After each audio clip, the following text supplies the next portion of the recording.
desbravador, desbravadora, tudo bem? Meu nome é Bruno e hoje vamos para o capítulo 3, tá bom? Do livro A História da Vida, tema Histórias Mal Contadas. E lá no subtítulo, né, a gente tem uma frase aqui de Chesterton, né, que diz o que? Não é que eles não vejam a solução, o que eles não enxergam é o problema. Esse é o problema. Esse capítulo ele aborda muitas das coisas que quiseram criar, formular para provar a teoria da evolução. Por exemplo, o peixe fossilizado de Tiktaalik rosier seria então o elo perdido para o primeiro quadrúpede da Terra. Porém, outra pesquisa concluiu que existem seres quadrúpedes antes dele ter existido.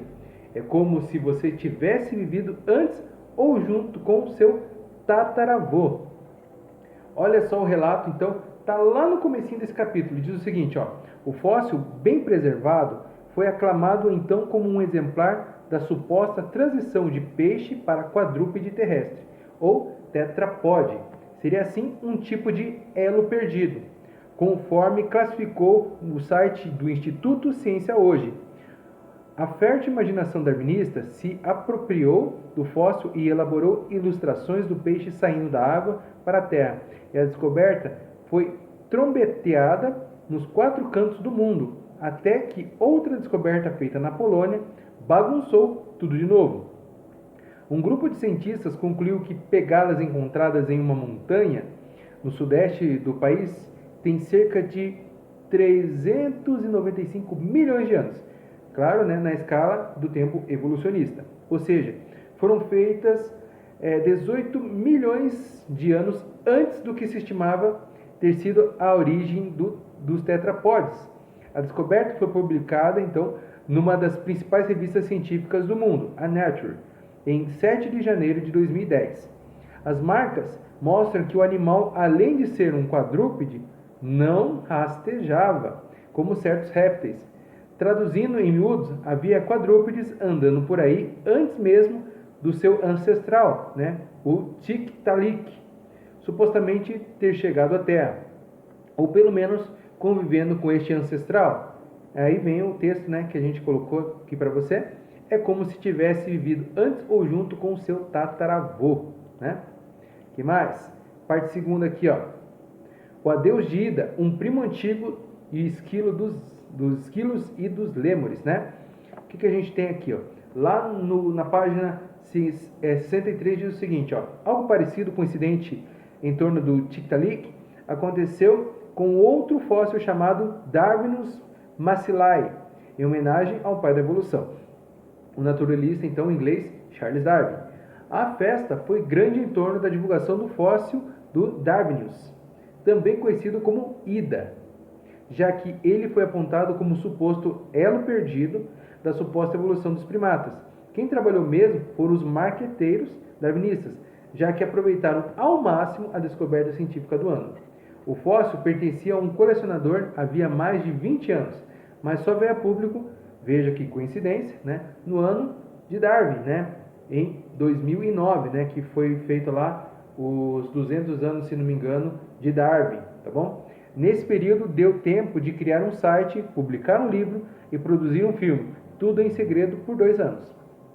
Acontece que um grupo independente de cientistas analisou o fóssil e chegou a uma conclusão não muito empolgante. O bicho é provavelmente só um primo antigo e esquisito dos lêmures. Então, caiu a casa, né? Que mais? Ó, Microraptor e o falso dinossauro chinês de 4 asas. Mais uma coisa também que forjaram, né, para mostrar, para fazer as pessoas então acreditarem. No que?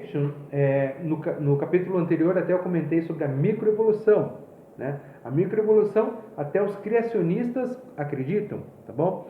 O problema é a macroevolução, ou seja, uma evolução gigantesca, algo que mudou, tipo, muito grande. Por exemplo, o peixe virar uma ave, entendeu? Ou virar um réptil. E aí o que a gente vê? Ó, lá na página 64 diz o seguinte, ó: mas o pior acontece quando pesquisadores desonestos forjam evidências. É o caso, entre outros, do fóssil Microraptor Guy, o célebre dinossauro chinês de 4 asas que deixou os cientistas boquiabertos. O paleontólogo Tim Howe, da Universidade do Texas, em Austin, declarou no jornal Folha de São Paulo que o fóssil do Microraptor Guy, considerado uma das maiores descobertas científicas em 2003, foi habilmente forjado a partir de restos de 2 espécies de dinossauros e uma ave, e enganou até editores da Nature que publicaram achando como a matéria de capa. Então, muita gente foi enganada por coisas que foram forjadas, tá bom?